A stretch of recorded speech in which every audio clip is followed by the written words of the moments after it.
ஐயனார் துணை சிறைகளில் அடுத்த வாரத்துக்கான எபிசோடில் பாண்டி இருந்துட்டு வானத்தையை பிடிச்சி பயங்கரமாக திட்டிக்கிட்டு இருக்காங்க. உங்கள் வீட்டில் இருந்து இங்கே பாரு எத்தனை ஃபோன் வருதுன்னு அப்படின்னு சொல்லிட்டு திட்டிக்கிட்டு இருக்காங்க. அதெல்லாம் நான் பார்த்துக்கிறேன் பாண்டி, என்னத்தை பார்த்துக்க போகிறேன்.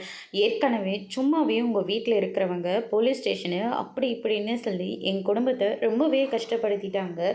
இப்போ செய்யாத தப்புக்கு வேற இப்போ தண்டனையை கொடுக்க போகிறாங்க. என்னெல்லாம் பண்ண காத்துட்ருக்காங்களோ தெரியல அப்படின்னு சொல்லிட்டு நம்ம பாண்டி சொல்லிக்கிட்டு இருக்காங்க. அந்த அளவுக்கெல்லாம் அவங்க போக மாட்டாங்க. யார் உங்கள் வீட்டு ஆளுங்க அந்த அளவுக்கு போக மாட்டாங்களா? நீயே பொறுத்து இருந்து பாரு. இன்னும் கொஞ்ச நேரத்தில் நீ வீடு போய் சேராமல் இருந்தீன்னா என்னெல்லாம் பண்ணுறாங்கன்னு மட்டும் பாரு அப்படின்ற மாதிரி சொல்லிக்கிட்டு இருக்காங்க. அதுக்கடுத்து தான் இந்த பக்கம் நம்ம வானதியோட அம்மா இருந்துட்டு அவங்க அப்பாவை பிடிச்சி பயங்கரமாக திட்டிகிட்டு இருந்தாங்க.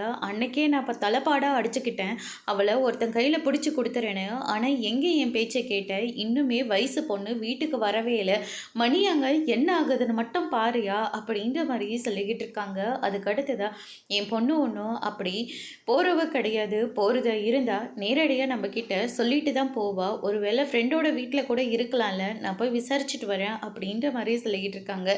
ஏற்கனவே எல்லாருக்கும் ஃபோன் பண்ணி கேட்டாச்சு, எங்கேயுமே வரலன்னு வேற சொல்லிக்கிட்டு இருக்காங்க. எனக்கு என்னமோ அந்த மெக்கானிக் பையன் தான் இழுத்துட்டு போயிருப்பானோன்னு தோணுது. பேசாமல் போலீஸ் ஸ்டேஷனில் போய் கம்ப்ளைண்ட் கொடுத்துடலாம் அப்படின்ற மாதிரி முடிவு எடுக்கிறாங்க. அதுக்கடுத்து தான் இந்த பக்கம் நம்ம வானத்தை இருந்துட்டு பேசாமல் அம்மாவுக்கு அப்பாவுக்கு ஃபோன் பண்ணி உண்மையே சொல்லிடலாமான்னு நினைக்கிறாங்க. அதோட பிரம்ம முடிச்சிருக்காங்க.